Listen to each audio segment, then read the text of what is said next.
tinawag naman ni Communication Secretary Martin Andanar na demolition job ang mga payag ni SPO3 Arthur Las Cañas laban kay Pangulong Duterte. Ayon kay Andanar, isa lang daw itong political drama na layong sirain ang imahe ng Pangulo at pabagsakin ang administrasyon.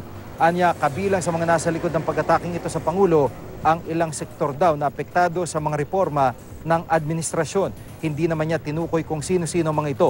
Anya, nauna ng araw na sinabi ng Commission on Human Rights, Office of the Ombudsman at maging ng Senate Committee on Justice na walang kinalaman si Pangulong Duterte sa extrajudicial killings at sa sinasabing Davao Death Squad.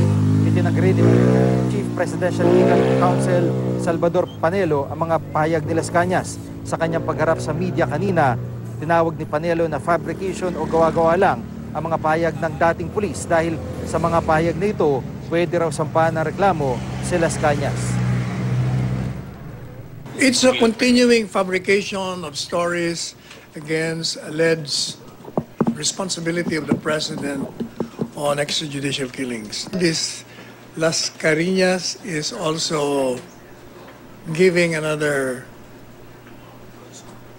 false narration of certain circumstances.